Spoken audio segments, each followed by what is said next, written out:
Greetings, everyone, and welcome back to Lessons from Leaders. I am Lynn Gilliland, and this week we are with Michelle Nunn, President and CEO of CARE. And it is a great interview, and there's three parts you'll want to listen for. Being a leader with the opportunity to address the enormity of the current struggles. She talks eloquently about that. The biggest lesson as a leader of 2020, the value of humility and appreciating mistakes as lessons. So let's get to it. Enjoy. So welcome, everyone. This is Lessons from Leaders. And of course, I am Lynn Gilliland. And we are here with Michelle Nunn, who I was just telling her how honored I feel to have her on. One, because of her own experience that she brings, but also I have a fondness for CARE. As I used to work for another NGO that's similar to CARE, I always felt like we were cousins. So I'm so glad to have you here, Michelle. Thanks for making the time. Well, it's totally my pleasure and privilege. And yes, I am honored to represent CARE and to be in your constellation of family members, for sure. Thank you. And I ought to say also, Michelle is the president and CEO for CARE. I skipped over that part. So Michelle, just to start out, how are you yourself doing in these times? You just mentioned to me you have kids at home, you have a family, you have a dog. How are you doing?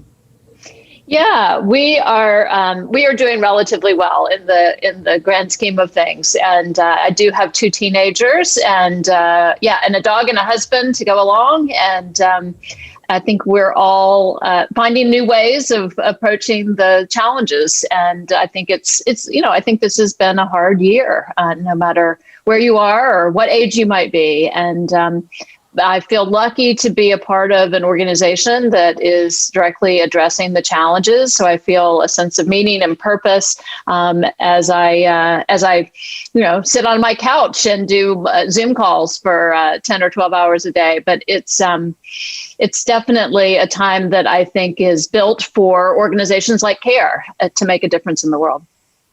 So it's both like personally challenging and you're like in the right place, driving the right vehicle for this time, if I can use that metaphor. Yeah, I do feel that way. I feel very lucky to be a part of something that is a part of addressing the enormity of the challenges around us, and I think that's a gift to feel a sense of purpose and meaning at a time where so many of us are struggling. And what are some of the things that you had to shift? And I'm sure you had to shift as far as the working remotely, but what were like some of the big changes, both with the pandemic and then with the racial injustice quick things that you guys had to decide to do, which maybe would have taken you longer if you had more time? Yeah. So it's interesting because we're coming up on, about a year from when I think we were really staring in the face of the COVID epidemic and what we were going to do to respond to it. And I feel really proud of the CARE team. I think that we met the moment and the team met the moment around the world by really creating responses in 69 countries. We've reached more than 30 million people, and that's everything from setting up washing stations and hand sanitation to cash assistance to doing 51 gender-based sort of rapid gender-based assessments of the humanitarian concerns in 51 different countries. So I think that we've all had to shift the way that we've operated. If you'd asked me again a year ago, will you be able to mount a humanitarian response in 69 countries, by the way, without really people being able to travel, with many people being restricted to working within their own homes, to completely shifting your operations so that you were doing most everything virtually, while, by the way, many of your employees were trying to deal with the fact that their children were having to learn virtually, or perhaps were not even having the opportunity to learn by going to school, physical school. It was a tough set of challenges to imagine. And So obviously, I feel really proud of the team, and I think that we've lived into that moment. I think, over those months, we've also seen the enormous inequities that COVID has laid bare, and that's certainly been true here in the United States. It's been true around the world, and care centers, our work around gender justice. Also, I think we have recommitted ourselves to the idea that you can't deal with poverty unless you also deal with racial justice as well. And, as I look back on this last year and I think about Black Lives Matter, and I think of the urgency with which I think we recognize that we need to deal with some of these long-term systemic issues, I think certainly CARE has been on that journey all along, but I definitely think that we have tried to accelerate our journey, recommit ourselves also to, question our own work and our own capacity for change within the organization. We've set specific goals for ourselves and recognize that we fall short.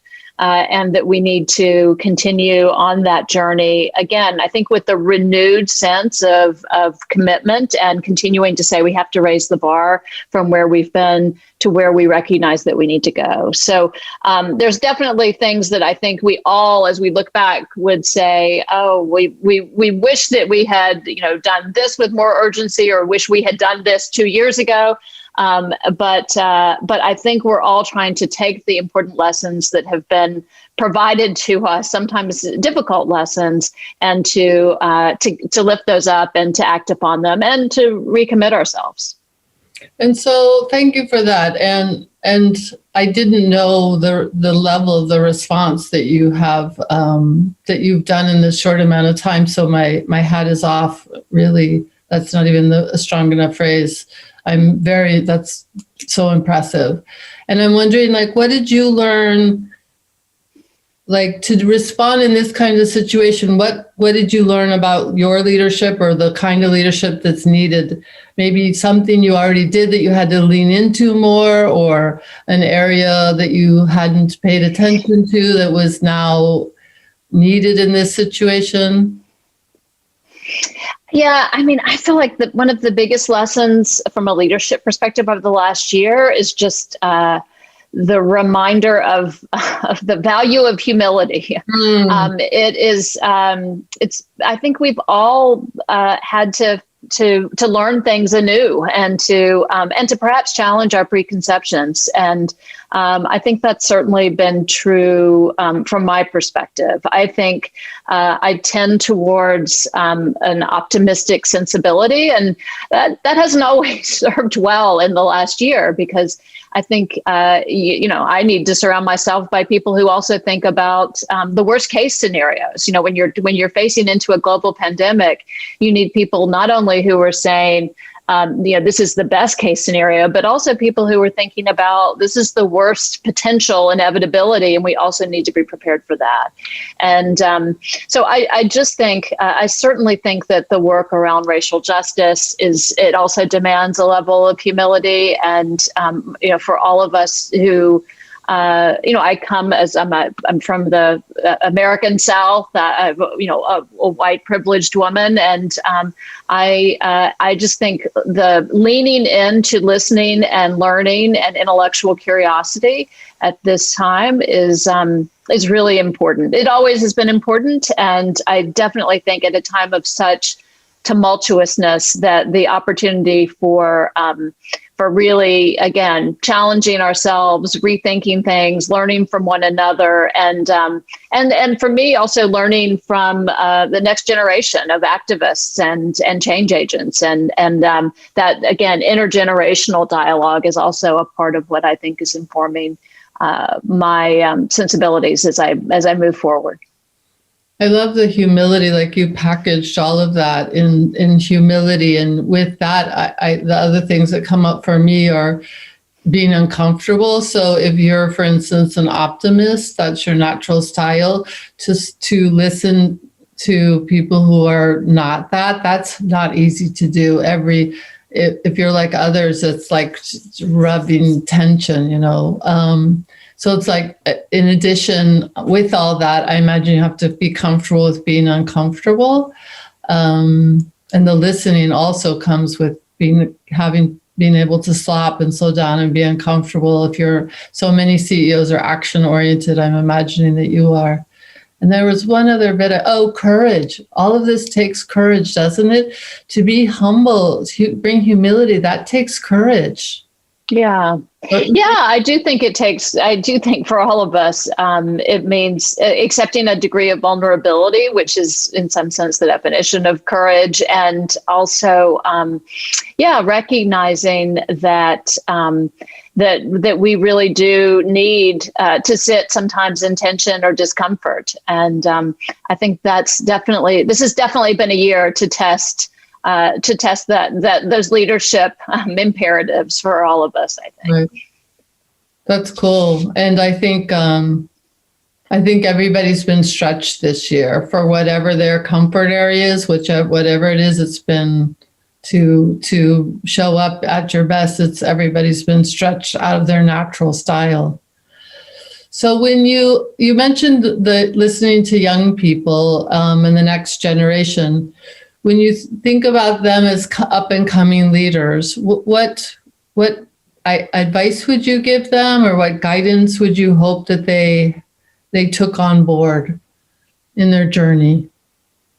Yeah, I mean, I especially tell young people, because I still struggle with this myself, the importance of being willing to kind of step into risk, and risk as defined by the potential of failure. Mm-hmm. I think, and that often involves stretching beyond what you might think that you're capable of, or trying something new where you're not entirely sure that you will, that you have the confidence to be absolutely sure of your capacity to succeed.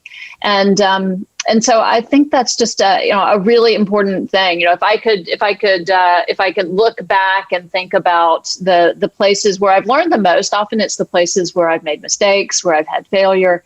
You don't relish that necessarily, and you don't necessarily aspire to it for yourself. But I think without it, it's hard to believe that you're actually as audacious and bold as you should be if you're never stumbling, if you're never hitting a wall, if you're never kind of sitting in the discomfort that we talked about.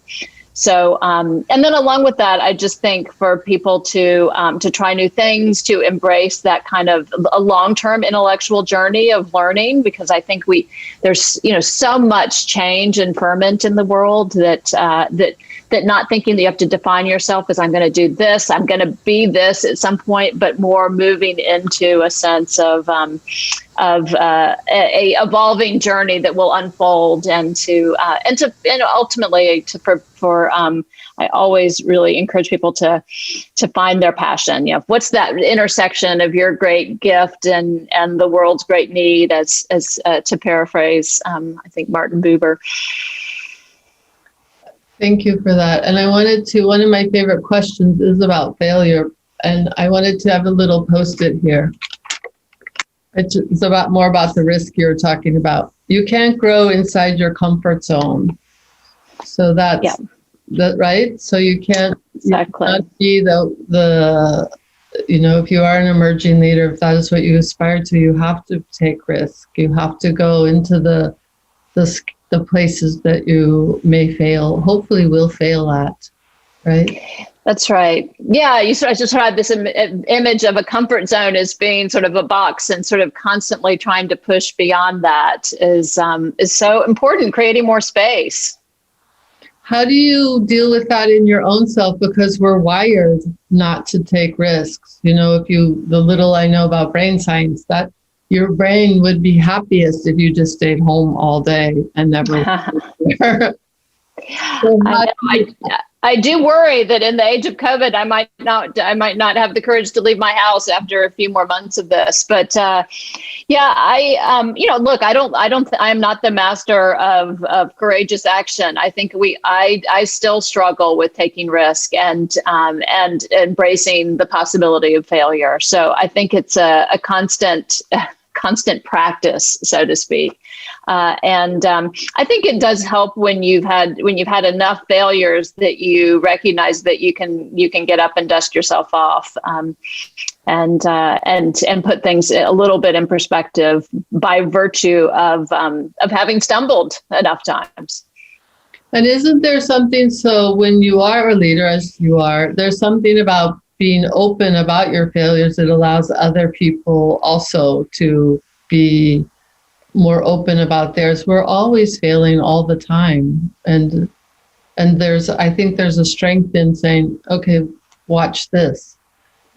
Yeah, one of my colleagues and the team leaders within CARE started a failure podcast, so to speak, where she interviewed people within the organization to talk about their failures and what could we learn from them. And, it's hard because we want to put our best foot forward and we want to tell a positive story. And we need to find the way of celebrating because, you can't constantly be self-flagellating. But you also do need to be able to speak, I think, to what have you learned from the mistakes that you've made, and to, as you say, create a culture. And I think that's hard to do. I think we still struggle with that at CARE, is creating a culture in which it's okay to share mistakes, because that means basically we're sharing learning. Right. And if that's the flip, and it's not just CARE, it's all organizations that I'm aware of, that's the flip. It's not failure, it's a learning. Here's the learning. How do we frame it that way, as opposed to, failure, which takes us back to grammar school when, right. I love that, right. that you guys have a podcast talking about failure. That would be failing forward, I think, is part of what the idea is. Yeah. How do we move forward from what we're learning? I like that. So you can see it sent me off into thinking about that. So let's just take a minute. Here you are leading CARE for 6 years, right? Almost 6? Almost, yeah. So looking back on your younger self, what advice would you give your younger self? That's what you know now that you could say, honey, here's some tips for you. Yeah, don't we all wish that we had the wisdom of our years, along with the opportunity and energy and aspiration of our youth, in some sort of masterful concoction of wisdom and inspiration. I think it would go back to those lessons around risk and failure, really, and recognizing that it is okay to fail. I mean, I ran for public office. I ran for the U.S. Senate. I was the Democratic nominee in Georgia for the U.S. Senate in 2014, and it was, if you had asked me, my very younger self, if you had asked me in high school if I would ever run for public office, I would have said, no, never. I would, and partly because I could not have faced I didn't believe that I could face the potential of that sort of public failure, so to speak. And so having endured that and moved through that, I think that you learn that much more of the hardest part is usually the anxiety about the failure, not the failure itself. And that I think what you end up regretting over the years is the places where you didn't try versus the places where you've attempted to do something. So that sounds like a sort of cliche, but I think we learn that over and over again in our experience and in our lives. And so I would just I would lean back into that idea of embracing a big aspiration and being willing to say that you won't always get it right, and that you'll endure, you'll persevere, and you'll still find a way of moving forward. And I love that. And that feels like the right note to end on. And I just wanted to ask also, my theory that I tell people is when you attempt it, you feel, even if you fail, you usually feel more resilient afterwards. Well, I did that. It worked there, it didn't work, but I'm stronger because of it. Does that resonate at all with you? Yeah, absolutely. I feel much richer in the broader sense, not in the specific sense, for having, for instance, run for office. And I woke up the next morning and really had a hard time getting out of the bed, and had two younger children then who jumped into the bed. One of whom said, "I'm so sorry you lost," and I think it would help us all if I got a new iPhone to make up for the difference. And a younger daughter who said, "Let's go have banana pancakes, and then we'll be ready to move on." And you do find that you get perspective, and you do move forward, and you are, I think, ultimately stronger for all of those lessons, for sure. I love the "let's go have banana pancakes." That should be the motto. No matter what happens, you can go have banana pancakes afterwards. And you will feel better. And you will feel better. Michelle, thank you so much for taking the time. I know you've got a million things going on. So thank you for coming and talking to us and sharing with us with so much heart your stories. I really appreciate it. Well, thanks for the opportunity, and thanks for showcasing for all of us the lessons of leadership. Thank you. Thanks, everyone.